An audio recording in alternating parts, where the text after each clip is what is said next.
Ladies and gentlemen, welcome once again to the India Today Conclave. This conclave is being held on the eve of the big general elections. In fact, we've just learned that general elections will be formally announced tomorrow at 3 p.m. So we will have the model code of conduct starting tomorrow. And the big story, of course, will be who will win the elections. Now, most pundits are predicting that it is the BJP and Prime Minister Modi who will complete a hat-trick of victories. So where does that leave the principal opposition party, the Indian National Congress? To answer that question, I'm joined by a very special guest. Please welcome the former Union Finance and Home Minister, Member of Parliament and the head of the Congress's Manifesto Committee, Mr. P Chidambaram. Mr. Chidambaram, our session is titled, Does the Congress Still Matter, or Does the Congress Matter? Because many believe that 2024 is a done deal.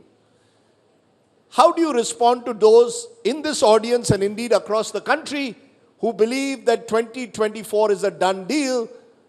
The Congress really doesn't have a chance. Prime Minister Modi will complete a hat-trick.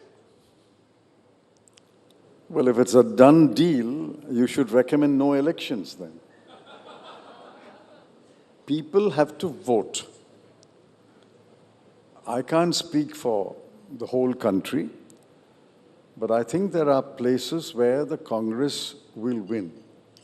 Whether it'll be enough to form a government, I cannot say.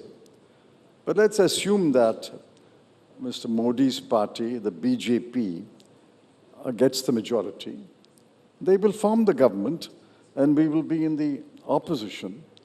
But opposition also matters in a democracy, isn't it?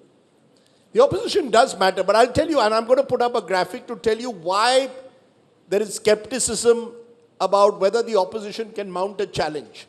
I'm just putting, and to my mind, of all the various numbers, this is the most significant number that represents how Indian politics has changed in the last decade. It will reflect how things have changed in terms of votes between 2009 and 19. Take a look at Lok Sabha numbers between the two major political parties, the BJP and the Congress. If these as these numbers show, Mr. Chidambaram, the BJP's votes in 2009 were 7.8 crores. That's not rupees, that's voters, guys. It's gone up to 22.9. 22.9 crore people voted for the BJP from 7.8 crores in 2009. Congress votes have gone from 2009, 11.9 crores when you won that election with 200 odd seats, and you're still stuck at 11.94 crores. So the feeling is the BJP has grown exponentially, the Congress is where it is, even though the number of people voting in this country has also gone up. So your response? That's where my skepticism comes from. In the lighter vein, these numbers could be right for rupees also. I think, anyway, yes, the BJP has been able to attract more votes, which is why it wins. Well, that's a no-brainer. Question is, can the Congress recover and win more votes? As I said, the position is different in different states. I think we can win more than last time in Telangana, in Karnataka, in Haryana. We can win. But in the North Indian states, the Hindi-speaking North Indian states, I cannot make any prediction, but they all seem to be swayed by the Ram temple and the fervor about Lord Ram. And coming from Tamil Nadu, I'm not able to think on that wavelength, but I can speak for the South, and in particular, I can speak for Tamil Nadu. No, you seem to suggest there's a north-south divide. Did I say that? No, effectively you're saying, speaking from Tamil Nadu, I'm not able to understand I how the don't- Hindi heartland votes. I cannot understand. That's my fault or my failure. Maybe you understand it better.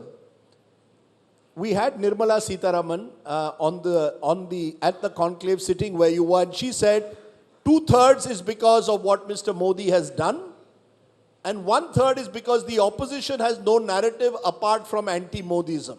You've not been able to provide the country a compelling narrative as to why they should move away from the BJP and vote for the Congress. Because the Honorable Finance Minister turns a blind eye to facts. The facts are, the Oxfam January 2024 report says 50% of the population holds 3% of the national assets and shares 13% of the national income. According to the government, only 5% of India are poor. I'm surprised. Why did they not claim 0% are poor? The point is, if you turn your blind eye to the fact that there is massive poverty at the bottom of the pyramid, that among graduates, the unemployment rate is 42%, that among children, the number of stunted children and wasted children is about 30%. In education, 8th standard child cannot read a 2nd standard text. That's the average for the whole India. If you turn a blind eye to all these facts, you will, of course, say, God is in his heaven and all's well with the world. No, the politicians may turn a blind eye. We don't in the media, or some of us don't in the media. And I'll give you, where your problem is. Our India Today Mood of the Nation poll said 71% of Indians feel that unemployment is either a serious issue or somewhat serious. Yet when those same people were asked, who will you vote for? They said, we'll vote for Prime Minister Modi and the BJP. So the point, sir, That is proves my you point. were in power for most of the last 7 decades. People are saying, okay, there may be problems, but we seem to trust Prime Minister Modi and the BJP more than the Congress, which was tried and tested. Is that your problem? No, that's your interpretation. I'm saying when there's massive unemployment, significant poverty, and huge gaps in education and healthcare, if the people are not voting against an incumbent government, it must be for some other reason. The some other reason, I think, is the Hindutva wave that seems to be sweeping Hindi-speaking northern states. I don't blame anyone. I don't criticize anyone. I'm stating a fact as I see it. If that is a fact, and if the Hindutva wave is sweeping across Hindi-speaking northern India and people are swayed by that, well, they will vote accordingly and the country will have a government, but you will have these problems unattended, unaddressed, and people will suffer. So you're saying it's a Hindutva wave that you think could be the reason for the BJP's rise. There will be those who will say Lok Sabha elections in particular in this country have become quasi-presidential. Voters want to know who is my leader. And then when they make the election Modi versus Rahul, or Namdar versus Kamdar, or Kamdar versus Namdar, that's where you lose out. Again, Nirmala Sitharaman says, Rahul Gandhi is scurrying around the country, one day Bharat Jodo Yatra, one day Bharat Nyaya Yatra. What does it mean in tangible terms? And then they compare it with Mr. Modi, and it becomes a no contest is what she suggests. That's the problem, not just Hindutva. The opposition has an opportunity. You need better leadership, more credible leadership before people trust you. Now, you're moving away to another subject now. No, I'm not. We are asking, why are people voting in a particular manner? Yes. Why do you think people are expected to vote in a particular manner despite unemployment and poverty? And I gave you my answer. I think despite massive unemployment and significant poverty, if people are voting, it must be because they are motivated by some other factor. And that factor, in my view, is Hindutva factor. So It you can't don't be think any it's other about factor. leadership? You don't think it's about leadership? We'll come to that. It is about leadership. But the leader is seen as the principal protagonist of Hindutva. If you can't de-link the leader from the wave that seems to be sweeping across the country. The leader is identified as the principal protagonist of Hindutva. So if people are voting for Hindutva, they will naturally vote for Mr. Modi. Mr. Chidambaram, on the other hand, people want to know what your party now stands for. You mentioned the unemployment crisis. You mentioned that poverty at the bottom of the pyramid is much deeper than many people imagine. What is your solution to it? For example, I see these Nyay promises you made. The right to apprenticeship. 1 lakh stipend will be provided to every diploma or undergraduate holder below the age of 25. You talk about 1 lakh to a woman in every poor family will be given. Have numbers been calculated? Are you in any position to provide this? According to, again, dare I say, the government says none of this is actually empowering people. All these rights are in abstract. They don't actually empower people. The BJP, according to them, is empowering people by putting cash in hand and actually providing people tangible benefits. If they put cash in the hands, it is cash in the hand. If we promise an apprentice 1 lakh a year, that's not cash in the hand. Don't apply these different standards. Let's take one by one. They say they are empowering people by through the Vishwakarma scheme, for example, providing people the body blocks for them to actually reach up to an aspirational India. You're talking of a povertarian India, they talk of an aspirational India. Listen, you can dress it up with words, and you are a wordsmith. That's not the issue. The issue is, if 1 lakh young people are put through a 1-year apprenticeship program, is that not empowerment? Is that not putting money in the hands of an unemployed graduate? 42% is the unemployment rate among graduates. You saw that police constable examination. Police constable examination, 60 lakh people applied, 48 lakh wrote the examination. Every railway station, every bus stand was crowded. They had to run special buses, special trains, and 2 days after the examination, they cancelled the examination. So, but one of the highest one of the highest unemployment rates in recent times has been in Congress-ruled Rajasthan. The point is, you've got to put up a model state. If you say the BJP is doing A, B, C wrong, you've got to either create a model state where you're ruling, or show what you will do to ensure that next time a constable exam is held, you won't have lakhs of people applying. That is what we are saying. Wait for our manifesto. You picked out 2 points of the manifesto. I will defend those 2 points. Those 2 points are perfectly valid. The apprenticeship is a good idea. There's an apprenticeship act. It's an anemic act, a toothless act. We're going to strengthen that. 45,000 companies have joined the apprenticeship program today. There are 10 lakh companies which can afford to have an apprentice, obliged to have an apprentice. From 45,000 to 10 lakh. If 10 lakh companies, 1/10 of them, 1 lakh companies take 1 apprenticeship each, 1 apprentice each, that is 1 lakh graduates will be through the apprenticeship program. What's wrong with that? What's your criticism of that program?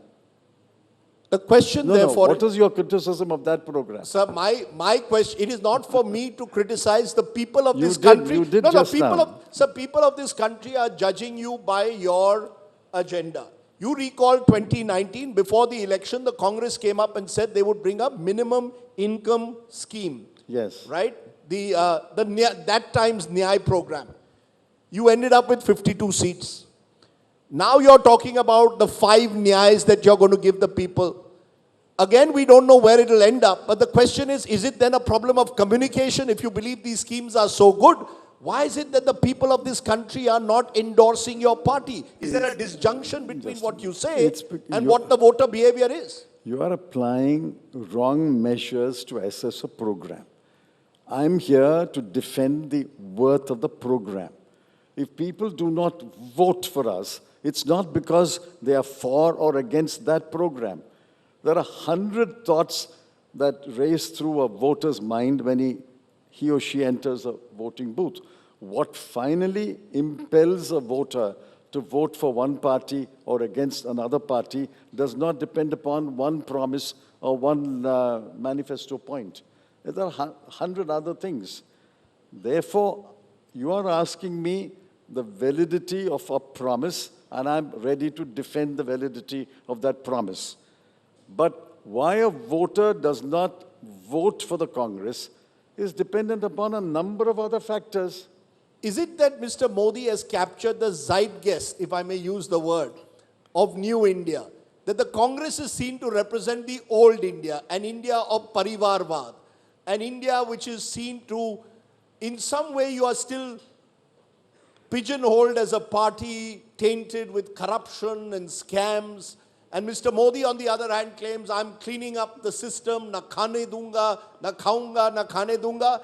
And the younger voters in this new India finds his rhetoric, if I may use the word rhetoric, far more attractive than that of the Congress's older India.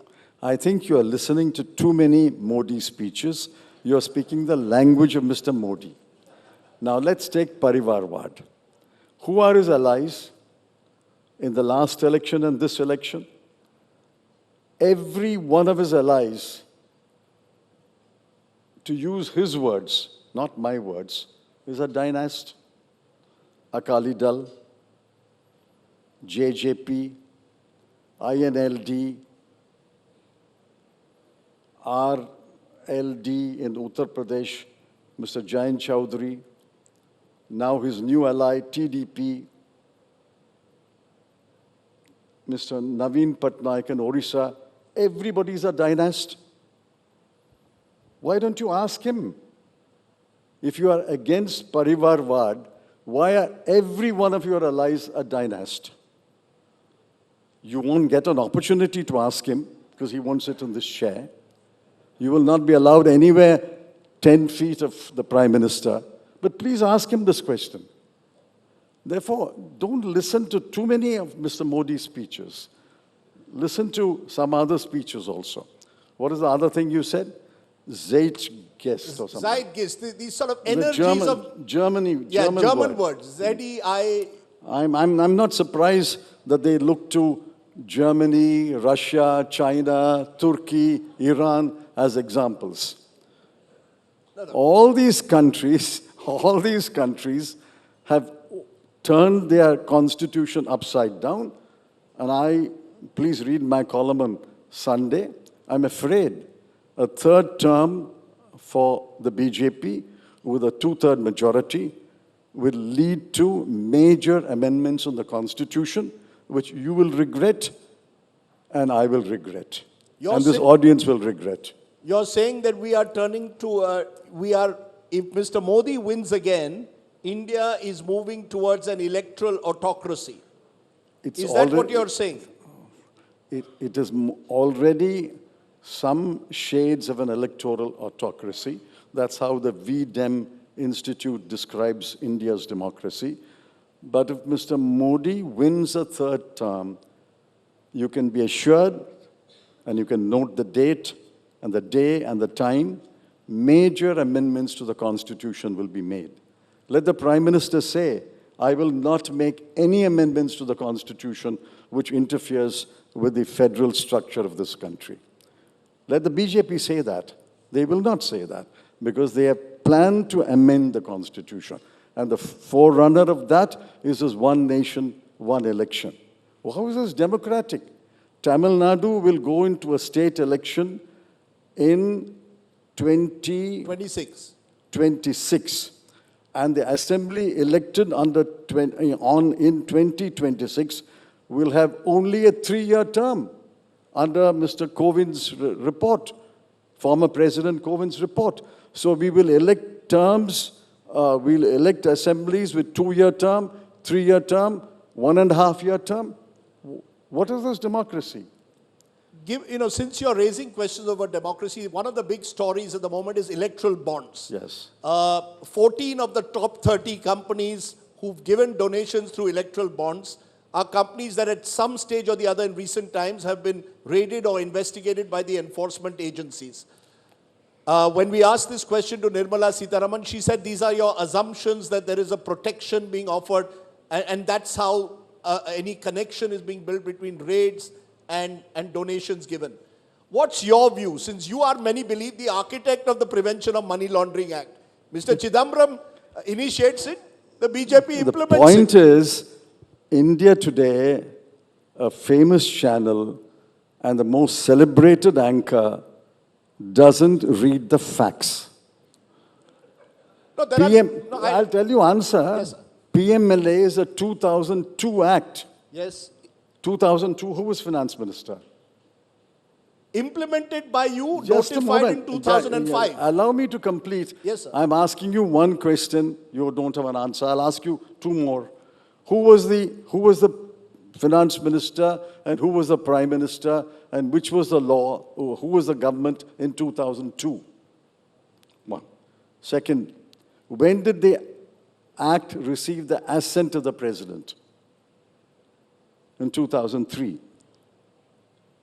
FATF asked the government, the act has been passed, president has assented, why are you not implementing that?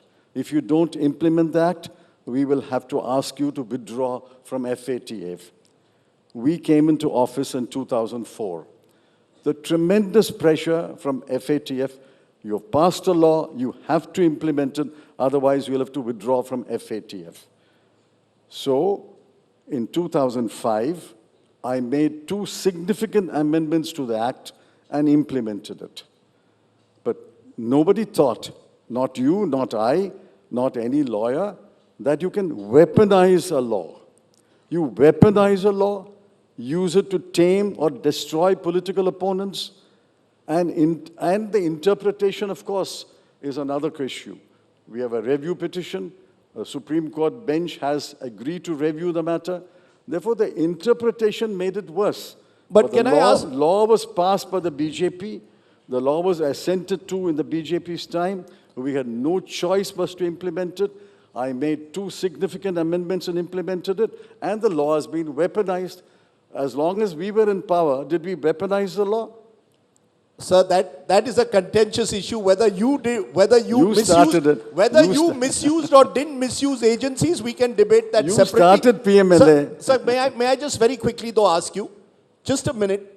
Number one, electoral bonds, according to you, therefore, and their links with enforcement agencies is the weaponization of those agencies. You're very clear about that. I described electoral. So give me a better system. Give me a better system for campaign financing. The day the electoral bonds was introduced, I said it's legalized bribery. It's legalizing bribery. You still maintain that? I still maintain that. What's the better system? Better system is a multi-pronged system. One system is to allow more open campaigning. The Election Commission's restrictions have driven election campaigning underground. Cash has gone underground. Because they place too many restrictions. See, elections are a festival of democracy. It must have a lot of rhetoric, song, dance, speeches. They have restricted everything. Last time in Tamil Nadu, we were not allowed to take a road show. We were not allowed to fly flags. We were not allowed to paste posters in towns and municipalities. Therefore, the election has been driven underground. Bring back election over the ground. That's one. Second, allow a larger limit of expenditure for candidates. This is ridiculously low numbers. Nobody can win an election or fight an election by spending these ridiculously low amounts. To hire a car for a day in 1984, when I contested election, cost 300 rupees. to 400 rupees. Today, to hire a car for a day will cost you 4,000 to 5,000 rupees. Third, state funding. There's a simple way to state fund. You take the 2024 election, take the 2019 vote share. Per vote, I give you 1 rupee. I'm giving an example. 1 rupee for every vote you got in 2019. The BJP will get more. It's entitled to get more because it won the election. So state funding on a purely neutral formula, every political party has to accept it. So state funding. And then revert to open, transparent donations to political parties where the donor will reflect it in his books of account or the company's books of account, and the political party has to reflect it in its annual financial statement. Okay. There's a multi-pronged approach. You know, I'm Instead sorry to sound... Instead of that, you had an electoral bond which was devised in order to legalize bribery, and the ruling party will be the biggest beneficiary. And I'm sorry to sound cynical, but much of this could have been implemented in the many years that you all were in power, especially state funding. But that's another debate for another day. I'm going to ask you, therefore, to where your psephologists had every now and then when we do a program, Mr. Chidambaram, particularly when we are dealing with numbers on television, has his own numbers and analysis. You tell me my numbers are wrong. He's an amateur psephologist. So I'm going to ask you, Mr. Chidambaram. 2014, Congress got 44 seats. 2019, you got 52 seats, including 8 from Tamil Nadu in alliance with the DMK. How much do you expect to get in 2024? I can only speak about Tamil Nadu. I cannot speak about other states because I have not toured the other states. I'm not familiar with the situation of the ground. I can speak about Tamil Nadu, and last time we won Tamil Nadu and Puducherry. Out of 40 seats, we won 39. I'm confident we will repeat that result. Okay. Therefore, I ask you again, are you accepting where we started off, the inevitability of a Modi hat-trick?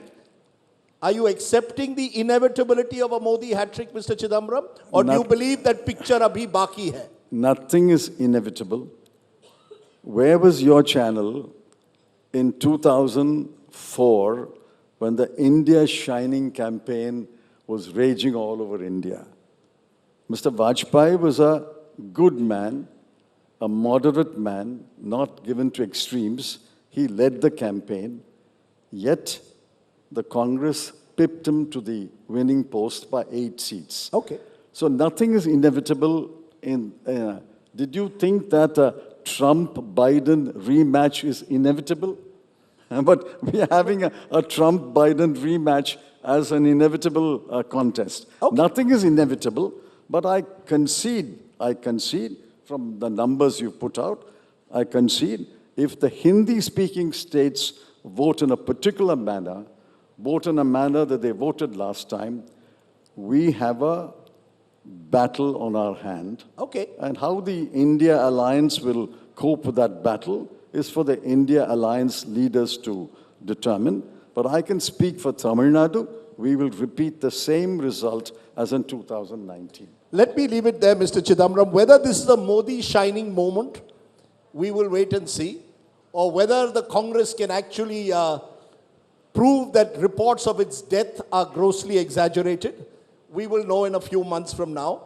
For now, for joining us, and as always being combative, thank you very much. Mr. P Chidambaram. Thank you. Good luck to you. Thank you. Ladies and gentlemen, please raise a warm applause, Mr. P Chidambaram, as I call upon Alpana Kirloskar, promoter, Kirloskar Group, to come up on stage and present a small token of our appreciation to Mr. Chidambaram. Once again, ladies and gentlemen, please raise a warm applause, former Union Minister, Finance and Home Affairs, Mr. P Chidambaram.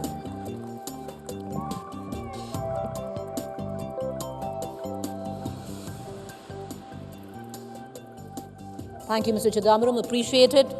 Ladies and gentlemen, just about 30 seconds, we're going to turn over the stage and power in to our big conclave debate. Knives out, the conclave debate. Lunch will be served here as well as the Shah Jahan Hall, viewer.